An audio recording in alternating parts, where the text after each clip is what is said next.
Hari Om Tat Sat.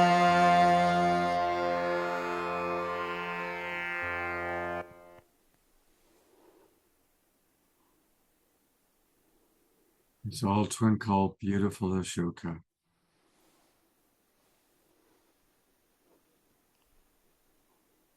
So the last prayer that I did was, may all beings be happy, healthy, and may we find the truth from darkness, and may we realize the light from darkness. Ashoka, I have so much appreciation for you. And I'm going to take people to your website. And I want to talk to you a little bit about this. It really stood out for me, and I read it when he was on the show last time, but I want to read it again. The focus of Ashoka's daily life centers around serving and inspiring others through leading, writing, presenting, and singing, through loving his family, God, and God's creation with devotion, realizing the self through yoga, gaining knowledge and wisdom by continuously learning, admiring nature and different cultures by traveling the world, cherishing every day and being healthy, truthful, and graceful. Ashoka's motto: live, love, laugh, learn, lead, and leave a legacy. And there's just such a simple beauty to your wisdom, Ashoka, the way that you express it there. Oh, by the way, his website is swankirtan.com. Swan, like the beautiful creature that we see on the pond, and Kirtan, swankirtan.com. And that's where you can learn more about his upcoming events. So definitely visit there. And Ashoka, what would you like to share with our audience tonight? You're kind of our final presenter. It's been a very sweet evening. What would you like to share? Wow, that's an open question. It is. I want to thank you, Scott and Omshara, for your beautiful help on sound system. And I want to thank all the presenters for sharing your beautiful art and wisdom. I want to, Scott raised a question about what do we have to do in this challenging times, whether it is civil war, whether it is the wars in Gaza, or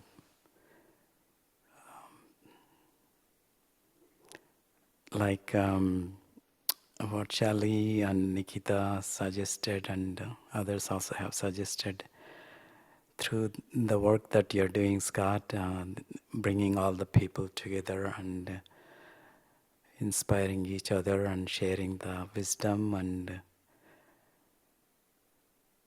living in a space that is more loving, compassionate.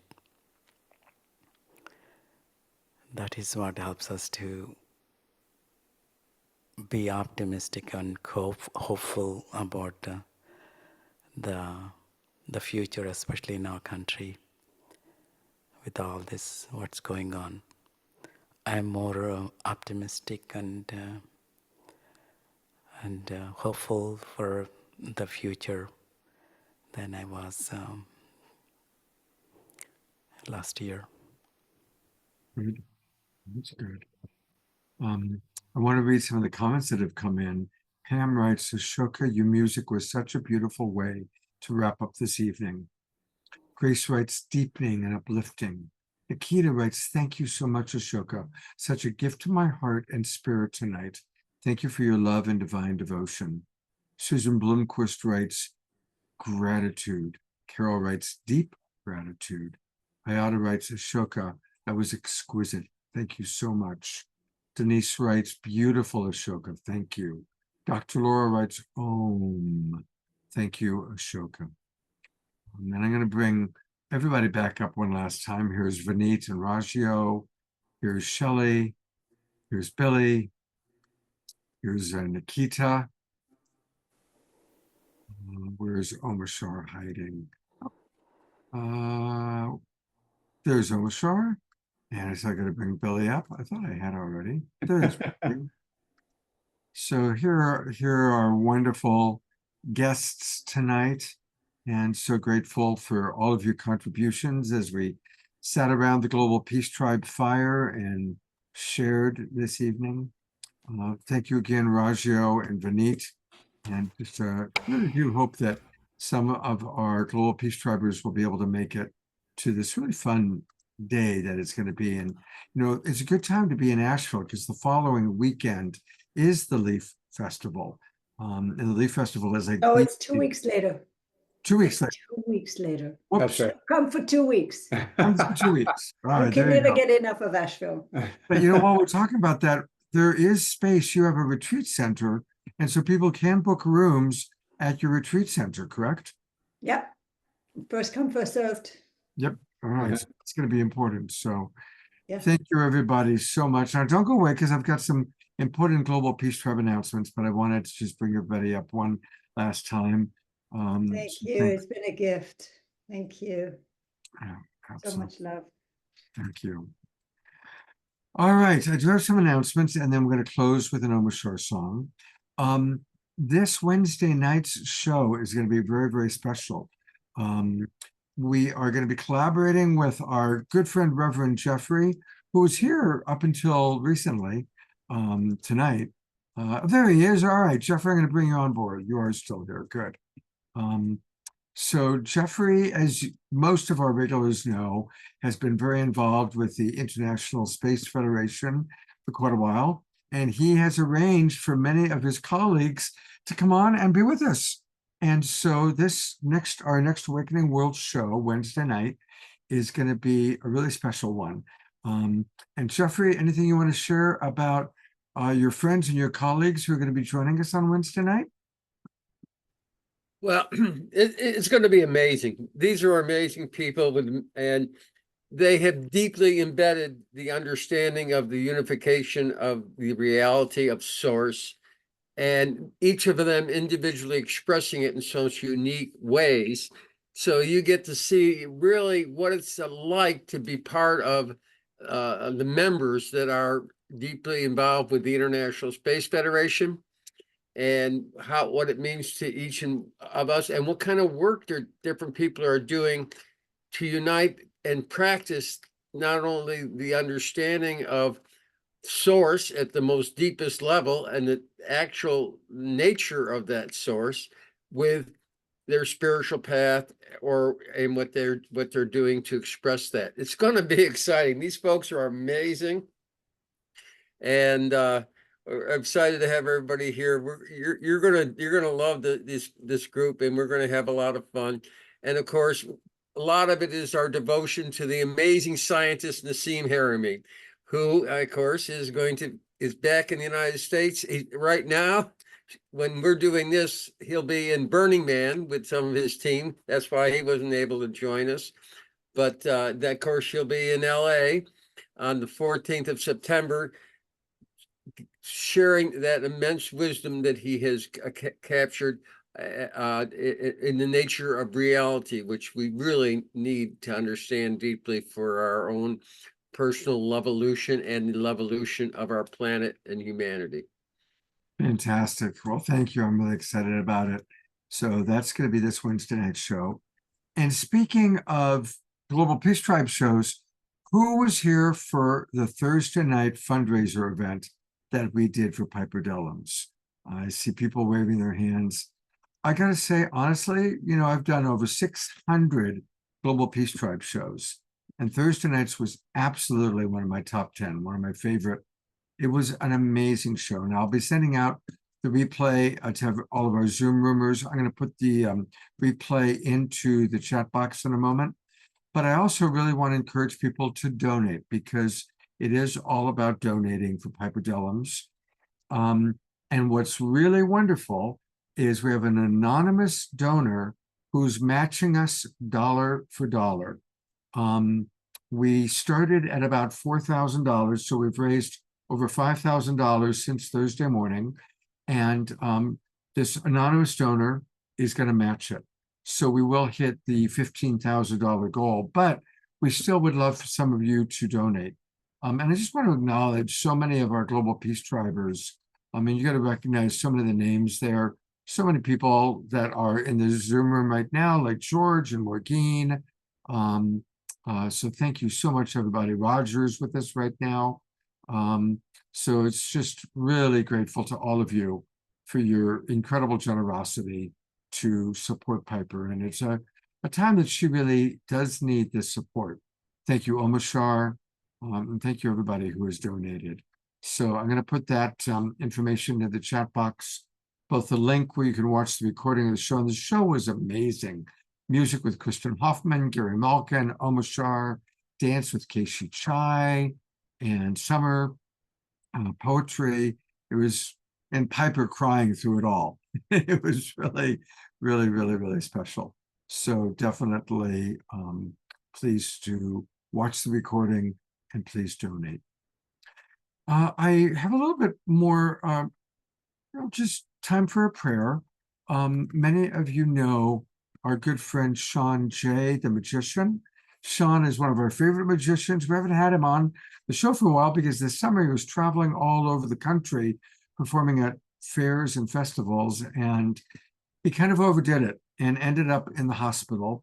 His mother sent me this photo and asked us to put Sean into our prayers. So he's in a hospital in Iowa right now. So maximum grace for Sean J. Maximum grace for Sean. We love you, Sean, and we are holding the vision of when you're going to be back on the show, letting us know that you're at 100% radiant health. Maximum grace for our beloved friend, Sean J. Thank you, everybody. And I think I've covered everything that I needed to cover. So I'm going to turn it over to Vinit. Are there any final words that you'd like to share? Gosh, that I feel very inspired from the show, Scott. I mean, I've loved how everybody wove this. It's more than a concept. Interbeing, it's an experience. It's an intention. It's a consciousness that we are part of one another. We're part of the living, breathing spirit that's everywhere, as Billy beautifully, God is in everything. It's in us, and we're connected that way. Just to be specific, my only criticism of the Democratic National Convention, which was I cried all the way through it. I'm so excited that it feels like it's a new chapter for humanity. Actually, it's that big. And my only disappointment is that there was still the sense that everyone is all about America, that God bless America, and it's all about America doing well. It's about that, but it's also about the entire world. We interbe with everybody and everything. If China goes down, we go down. We need to make sure that everybody is blessed. Everybody has enough to eat. Everybody is treating each other fairly. And so by expanding our sense of who we are beyond an American, beyond an old white man, in my case, beyond even a human being, we share this beautiful earth with so many other creatures, and for humans to think that they should take up all of the resources, we're already in trouble with that. So thank you again for expressing interbeing in so many ways, all the music and all the beautiful talks on this show, and onward and upward. I can't wait to see you at the festival and your wonderful session there. And yeah, everybody come on down. Asheville's an amazing place, and October 5th will be an amazing place to be as well in the festival. Beautiful. And lots of people are saying that they agree with you about we need it to be global. Dr. Laura wants to come, and she wants to know if she can bring her 40-pound dog. Absolutely. Kids, dogs, Everybody and everything is welcome. Fantastic. Okay, that's great news. So, Dr. Laura, hopefully I'll get a chance to actually finally meet you. With that, we're going to turn it over for our closing song to the Alpha and the Omega Man. All things begin and end on the awakening world with Omashar.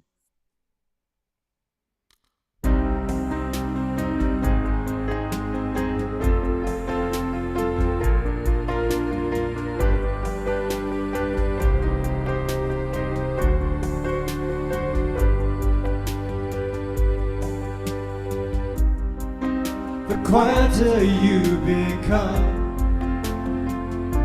the more you can hear in the silence, in the stillness. I am here. Through the wisdom of your tears,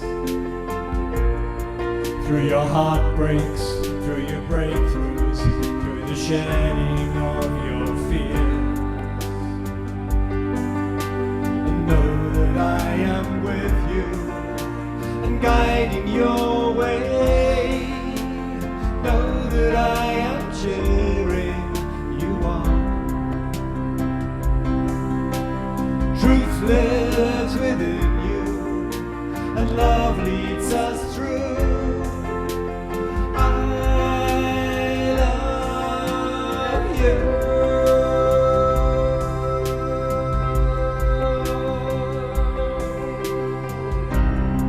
Now your heart and mind is clear, and you know that love is with you, love supports you, love is here. And you feel that you belong, and you're walking with purpose. You can hear your life's new song. That I am with you and guiding your way. Know that I am cheering you on. Truth lives within you and love leads us through. I love you.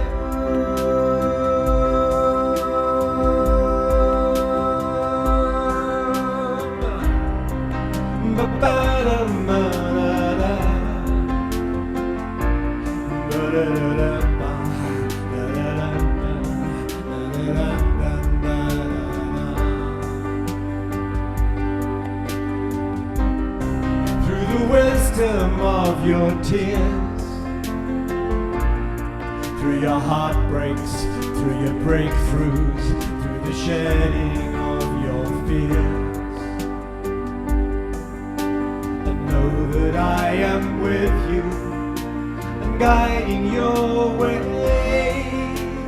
Know that I am cheering you on. And truth lives within you and love leads us through. I love you. I love you. I love you.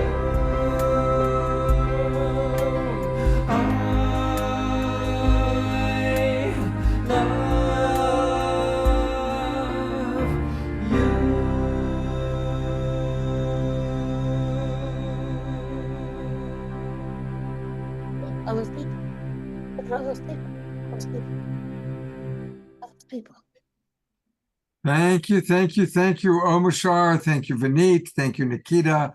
Thank you, Jeffrey, and everyone. Beautiful, beautiful show. Thank you, Ashoka.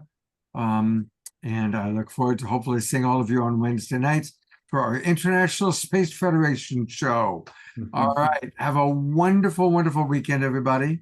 A reminder that you can make tomorrow's Sunday. Let's make it a sacred Sunday. And we do that by choosing to see divinity in all and chanting the I am mantra of the day. Take care, everybody. Much love. See you soon. Good night.